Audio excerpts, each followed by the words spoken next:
Good evening. Cannibalism is one of the most terrible acts that a human being can commit. Tonight, we are going to travel to the Soviet Union and the modern-day Russia with my special guest, Nico Claux. Good evening, Nico Claux, and thank you very much for this interview. Thank you. Thank you. Thank you. Thank you very much. In first place, Nico, can you explain us who is Nico Claux and a little bit about your background, please? So I am a publisher now in 2023. I've been a publisher for 3 years. Before that, I was a writer. I specialized in true crime books. I'm also a painter. And before that, when I was young, I was myself a criminal. So I have a different perspective on crime because I lived crime from the inside, so to speak. And now I use my experience as an ex-criminal and as a person who have been through this criminal mind process to write about violent crimes and extraordinary crimes, because this is what interests me the most, when people are perceived as monsters, and what is monstrosity, and when is the limit that turns a human being into a monster. I have in my hands this book, Russian Cannibals, Yes. Addicted to Human Flesh. This book follows the history about 13 Russian cannibals with a lot of pictures and unpublished Yes. documents. Proportionally, you say in your book, Russia has much more cannibals than the USA and other countries. And 1/3 of these criminals have tested human flesh. Nico Claux, why you write this great book and this great work? Sweet. So when I started to write about serial killers in general, I found it way more interesting to talk about crimes that are never talked about in the West and in Europe than crimes that everybody knows, because they are so covered by media, like the standard American serial killers. There have been so many documentaries on them and so many true crime podcasts and YouTube videos and true crime books and authors who have covered some of the. For example, if you look at Ted Bundy, there's at least 20 or 25 books alone on Ted Bundy. So what would be the point of doing another one, right? Well, I actually did another one, but it was more focused on his personal letters to one of his pen pals. So when I write about general serial killers, it's more about the little stories and side stories instead of the big picture. But what interested me in Russian serial killers in particular is that about 15 years ago, I did an interview with a Russian crime magazine. And the person I was in contact with, the journalist, told me that he had a list of 150 serial killers in Russia before and after the fall of the USSR. So I found this info extremely interesting because so far I only knew a handful of Russian serial killers like Chikatilo or Pishushkin or Ryakhovsky, which is called the hippopotamus. So all those cases were more or less covered in the West, but there were so many other cases that I did not know about. So I did a lot of research, and I had material for 5 books. So I wrote 2 books. The first one is Russian Serial Killers Maniacs, which is sent about 25 cases, and the second book about Russian cannibals, which focuses on 13 cases of cannibals in Russia. And as you said, one of the particularities of Russian serial killers is that at least 30% of the cases there is cannibalism involved. So, in the first place, I want to talk about cannibalism. It's not something new. Neanderthals was supposed to have practiced it. Also, Romans, Egyptians in the Amazon basin where I was, in Congo, also in Spain, France. Why humans eat other humans, Nico? There's so many reasons. There are cultural reasons. There are war reasons. Sometimes it's an act of war. Of course, there's the hunger reason, when there's no other option, when you are starving, than to do this. We saw it during the siege of Leningrad during World War II, where there was a lot of cases in Russia among Leningrad citizens who were sieged by the Nazis, and they had to resort to cannibalism to survive. And throughout history, there's so many cases. And there is something which is completely different, which is what is called cannibalism as a sexual fetish. And there you have killers like Issei Sagawa in Japan, or Jeffrey Dahmer. It's usually serial killers who have a fetish for human flesh, and who have fantasized for many years about the act of devouring or trying to eat human flesh. So there are a lot of shocking pictures in the internet where we can see, for example, a couple of persons selling human body parts on a market during the Russian famine in 1921. The fight for survival can become extreme in some situations, Nico?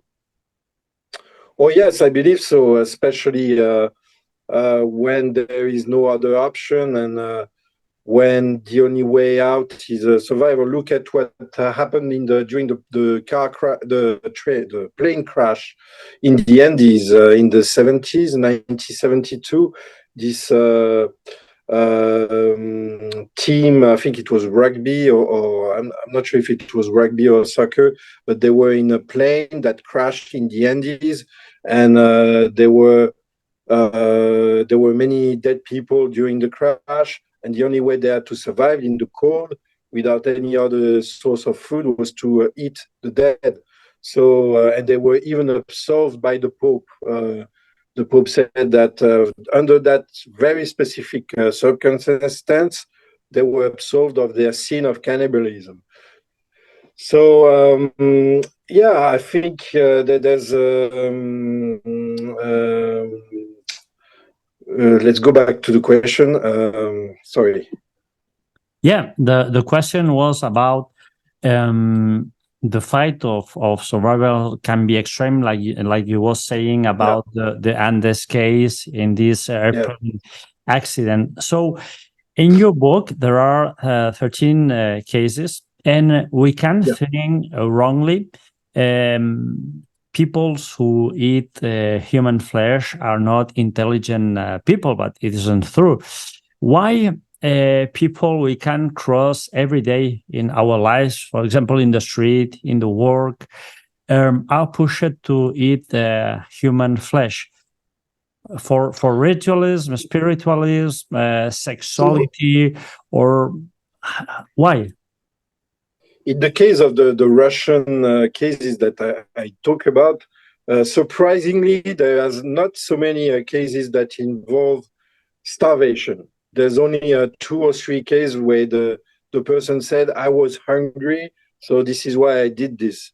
But most of them were people who had mental problems, but also who had a genuine fascination or desire to taste the flesh of their victim. Usually it's also accompanied with sexual sadism. So the sexual need to inflict pain on the victim, and which gives out to dismemberment. And when there is dismemberment, sometimes those killers, they keep parts so they can try to eat those parts. And some of them become more or less addicted to the rush that it gives them. For example, there's this Siberian cannibal who killed with his mother, who developed some kind of addiction to the human meat that his own mother, prepared for him.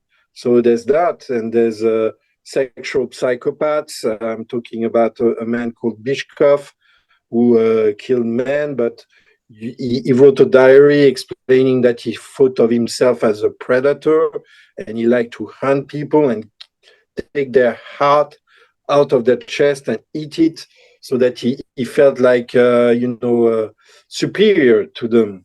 But in reality, it was a sexual fetish. So there are many reasons why they would do that, but the common trait, I think, is sadism. So the cases in your book are very unknown. They are very rare. Yeah. So I suppose for you, it wasn't very easy to get information about every case. So there is a lot of work about research on the work here. I did a lot of research. It took me 2 years to prepare this. I also have contacts in Russia who helped me. And I am actually working with one of my contacts to work on just one book on one case, which is the Golovkin case, which in one of the worst cases that I talk about in my book. We will do an entire book on him because it's a fascinating case. And this person I know in Russia has he's a documentary maker, and he has access to files that I had never seen before about the case. So we will definitely do something bigger on this case, which at the time, in the beginning of the 90s, was almost as famous as Chikatilo in Russia. Golovkin was in the north, near Moscow. He worked as a horse breeder near Moscow. And he developed a fetish for young men. His case is really reminiscent of John Wayne Gacy in the US.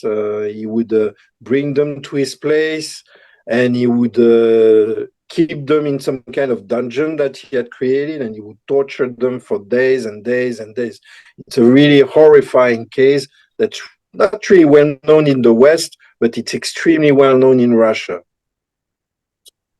So the first case we can find in your book is Sergei Golovkin, 11 Golovkin, this one, yes. Yeah, this one. This guy was a victim of sexual trauma in his childhood, but not all the cannibals are abuse victims. He developed a strong dislike for girls, and also he was beaten by a group of teenagers, broken his nose and suffering multiple head injuries. Tell us about the background of this guy, why he arrives to commit this, why he could not forget this beating by teenager, this sexual trauma, and all this push it to kill people and eat his flesh. So he was first he was a victim of bullying when he was at school, and he had problems with bedwetting, so he smelled a lot.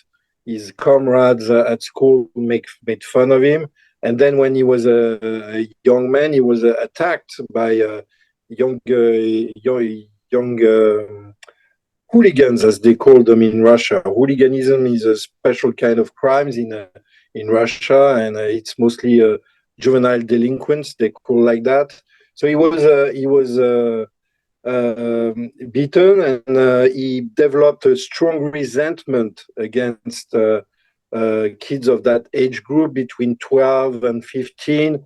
And so he would wait for them at train stations, and he would especially target those who were smoking cigarettes, even though they were really young, and who were hanging out together and who seemed to be more or less homeless or what.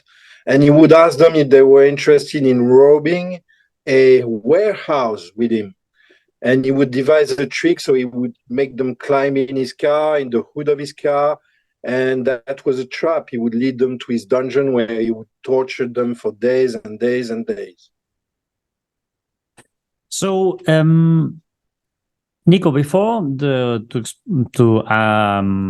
give you some questions about the next case, Vasily Smirnov, I want to ask you something because I think it's very important for me to know about. Years ago, you committed a murder, and also you eaten human flesh that give you an unique perspective to write this book, isn't it? Because if I wrote this book at your place, I never ate human flesh, it will be not the same. What is your perspective about these cannibals? So my experience was when I was 20, when I was 20, between age 22, 23. And I worked in a hospital, so I had access to tissue, human tissue, when I was working in the morgue, etc.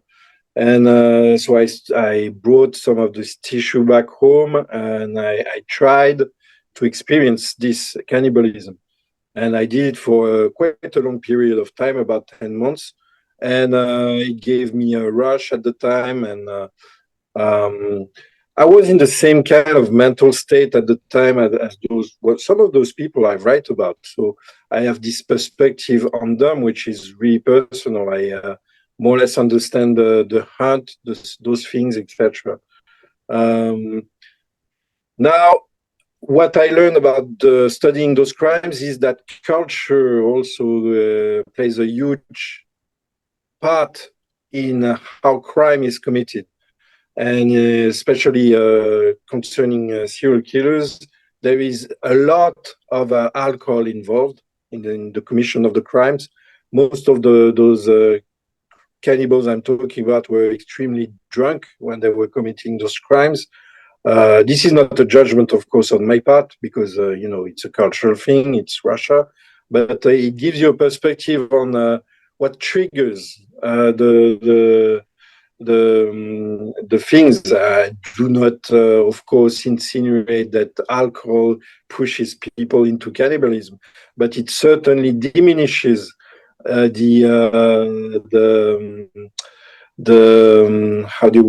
would you call that? The inhibition that those people who have those kind of fantasies, they feel, and when they accidentally sometimes kill their victims, they do take it to the next step, which is trying to eat their flesh, because it's a fantasy that was in them for several years before they committed the crime.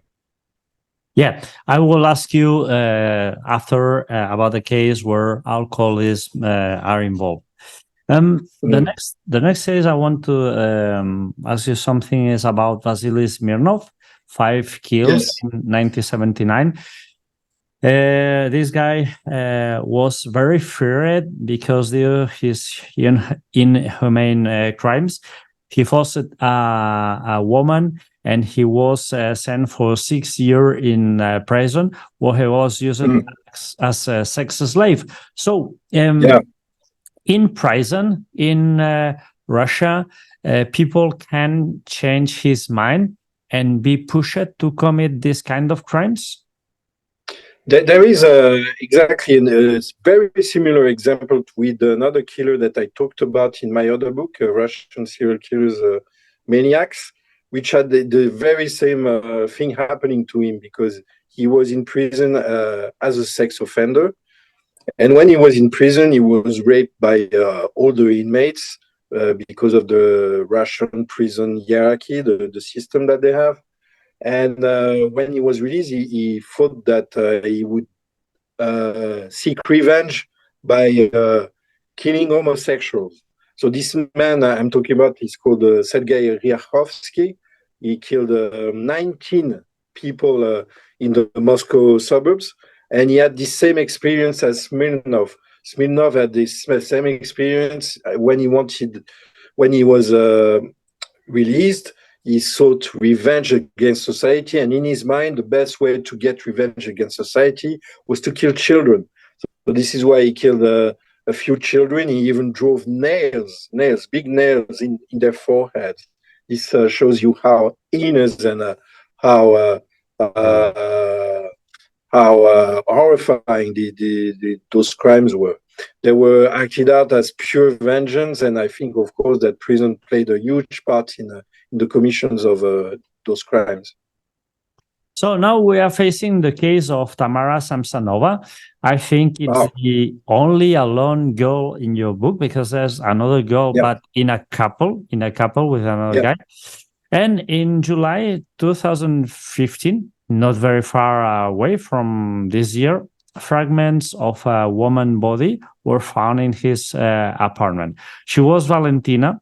This woman was poisoned and butchered with 2 knives when she was still alive by Tamara. So Tamara had a good education. She was a psychologist, and he spoke English and German. Then she had a very good education. Explain us, why do you think she became a murderess? That's the thing with Russia. She had an apartment, and her apartment was being renovated. So she had to share a flat with that other person. But that other person told her, okay, now your apartment is okay, you can go back to your apartment. And Samonova decided that she really liked this other apartment that she was sharing with this other woman. So instead of going back to her apartment, she decided to kill her. And in her mind, she thought that this crime would never go detected, and that she would keep the apartment and stay in her apartment. So the reason itself is really crazy. There were rumors that she had killed people before, other people before that she knew. Now, about the cannibalism in that case, it was never clear. When she was arrested in the West, they were talking a lot about the cannibal grandmother. So there was pictures of her, taking out the remains of a friend, and because it was taken by the CCTV camera in the hallway. So it was all over the news, the cannibal grandmother, etc. Actually, it's one of the cases that I took in my book where cannibalism might be not 100% sure. We're not 100% sure, but she is known as a cannibal in the West. So this is why I decided to cover her case. That's very interesting. To finish, I want to talk about 2 couple killers. The first case I want to talk, I was very impacted because I have read about this for the first time in the press. But the thing for me here, it was the casual found of the cell phone where some public servant was finding some very hard pictures. I can imagine right now, Nico, that is possible that more killers and cannibals are acting at this moment without being discovered. And some casualty like this could be the reason where they caught this couple. Nico, in this case, the pictures are very shocking. Yes, so it was construction workers in the city of Krasnodar, in the southwest of Russia, who found this cell phone in the street, and they found pictures of a man with a cut-off hand, putting the hand in his mouth. So they were horrified. They were like, they brought this to the police. But before bringing the police, and that's the interesting part, they sent the picture to all their friends. So the picture became viral on social media. This was even before that the police even did the search on the apartment of the person. The police found the phone, they soon identified the owner, they raided the home, and they found some very dubious remains in jars. So they had to analyze that.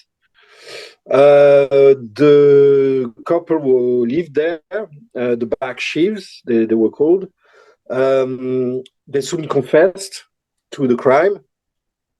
They said that they had met this girl, they were drunk, once again, and the girl, according to Madame Bakshiv, tried to hit on her husband. And she told her husband to kill her. And her husband was really submissive, so he said okay, and he killed her. And they did not know what to do with the body, so they cut her up. And Madame Bakshiv says that Mr. Bakshiv, who was the one who took the pictures with the hand in his mouth, actually ate that person. So it was never really clear. Soon on the media, they said that there were 30 victims. It blew out of proportion. This was never confirmed. They only were convicted of one murder. And Mr. Bakshiv, who had a condition, he had tuberculosis, he died in prison. So it still is a mystery as to the extent of the body count, how many people did they really kill. But yes, they found a cell phone on the street, and of course the worker, when they saw that, those horrifying pictures, that was what brought the case to justice. Yeah, really, I was very impacted by the picture about the hand in the mouth of this man. No, so Yeah. the last case I want to talk about is about Maxim and Yaroslav, the father and the son, cannibals. They met the victim in the street and they invited him to share a bottle of sunshine. I suppose is a liquor. The trio had a dispute, I think, about drinking a little bit, based about the war in the Donbass, and also this girl was an ex-policeman. So I think this couldn't help a lot in this dispute. He also admitted that he had decapitated the victim and he had cooked his human flesh and also consumed it. This was in Ukraine. In Ukraine, we have many cases about cannibal people. There's a few others. There's another one who killed his girlfriend about the same year, about the same time. Those stories, they're never really covered by the Western press, but they happen. Just in that year, the same year that this happened, there was two similar cases. There was one in Siberia also. There was this old man. They found body parts at his place in the middle of nowhere. So it's always more or less the same story. They drink a lot. They have an argument. Someone dies, and the other ones, they don't really know what to do, and they decide to eat the person. So it's a strange way of thinking. Yeah, maybe, but I think alcohol helps. And there's a few psychiatrists who have studied this. Why do Russians have this fascination with cannibalism? Because it's much more frequent in Russia than in other parts of the world. And some think that it has to do with the fact that cannibalism is the worst crime you can commit against a society. And for people who were raised in the 90s or the 80s or the 70s, when where communism was the central meaning of life for every citizen in the USSR. Committing a crime against society is the ultimate thing you can do. So there's also the fetishism of starvation and those stories that they heard in gulags and all those things where people had to resort to cannibalism. So there is in the Russian mind, I think, and of course the story of Chikatilo, who made a huge impact on the Russian mind, way more than people think. Chikatilo, the story of Chikatilo was as big of an impact on the Russian mind as Chernobyl at the time. People all over Russia who know who Chikatilo is and remember what happened when he was arrested. So those cases, they are really popular. People think that it's only in the USA that people are so fascinated by serial killers, but there are many forums in Russia, there are many magazines, there are many true crime books about serial killers, and Russians are really fascinated by their own maniacs, as they call them.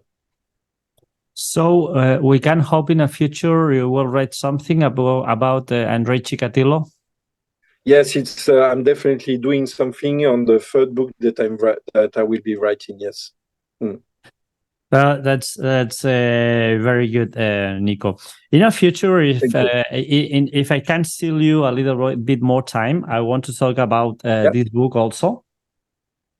Can I please just take a charger? Take a moment to take a charger? Yeah, for sure.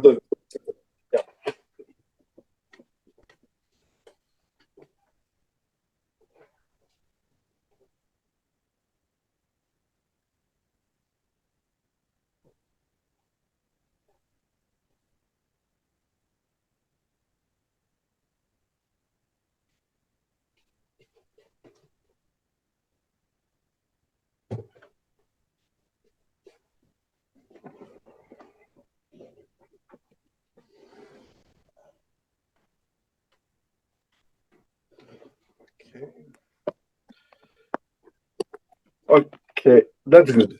That's good. So I was telling you, if you can in the future, I will steal you a little bit time more to talk about this book, the Cannibal Cook book. I found it. I bought it also, and I find it very interesting. So Nico, where we can find your books, please? So I have a website called serialpleasures.com. So this is the best way to have a signed book. Otherwise, you can find them on Amazon. Also, I have a physical shop that is traveling around Europe because I am a part of an exhibition, serial killer exhibition. Right now, we are in Rome, but we are planning on going in Barcelona, in many European cities in the future. So I will probably be there to do signatures. Please let me know when you will go to Barcelona, because I'm very close to here, and it will be a great pleasure to get your book signed by you. So in your website, Serial Pleasures, also you sell paints, t-shirts, and more. Tell us a little bit about your paintings, please. I started to paint when I was in prison in the years 1995, 1996. And I started to paint portraits of mugshots, people who are just arrested and famous criminals. So because I've always thought that it was the precise moment where their soul is completely open. When they are taken, the mugshot is taken, and I thought that it would make great portraits back then. So I started to paint that, and then I started to paint different other things. Like since I worked in morgues, I painted autopsies, and but yeah, it's mostly macabre things and skulls and things like that. But I'm mostly famous for my mugshot portraits. Yeah. And in your itinerant exhibition, what kind of objects we can see? So we have acquired the glasses of Jeffrey Dahmer that you can see in the museum. It's the new object that we have acquired, but many things from Ted Bundy, John Wayne Gacy. There are paintings by John Wayne Gacy. We try not to focus only on American serial killers because, of course, the Jeffrey Dahmer glasses, they are spectacular. But I think for me personally, that it's also interesting to learn about, since we are doing this in Italy, about Italian serial killers. When we will go to Spain, we will do 2 or 3 rooms on Spanish serial killers, I think. And each time we will go to different countries, we will try to focus on local cases, because for me that's more interesting than just focusing on those cases that everybody knows, etc. Even if it's always interesting to see I don't know, a letter written by Ted Bundy with his signature, etc. The public loves to see that, of course. But it's, for me, it's not only that; it's also focusing on lesser known cases and historical cases too. In Italy, we have a room on Cianciula, which is a serial killer from the 50s who turned her victims into soap. She made soap with the bodies of her victims. So it's a very fascinating case. There's an entire room about that case because it's just intriguing case. So and there's a Jack the Ripper room, of course. But it's the only exhibition of this kind in the world, and this is a very interesting project for me. And I hope, that we go to Spain in the near future. Oh, myself, I was in the USA where Jeffrey Dahmer house was built. I was also in John Wayne Gacy house and many places. Yeah, I was there.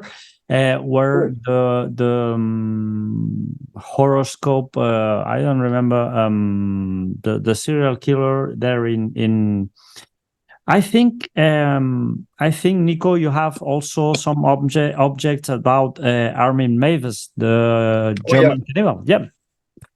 Yeah, I have many objects. I went there before the house was destroyed. It was destroyed a few months ago by fire. But I was there and I found the freezer, the fridge, and several torture instruments that were there. Some of them have still police stickers, Polizei stickers on them.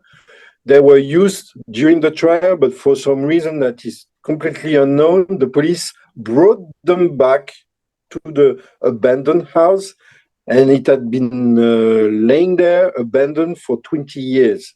So, and since the house was about to be destroyed, I decided that it would be better to save those objects, that they end up in a museum and that the public can actually see them for themselves instead of them being burned. And that would have happened if I had not saved them from destruction. Nico Claux, so congrats again for this work. I found it very, very spectacular, very, very good documented, and I was fascinated by this. And Nico Claux, thank you very much for this interview about your book, Russian Cannibals. Thank you very much. Thank you. Thank you.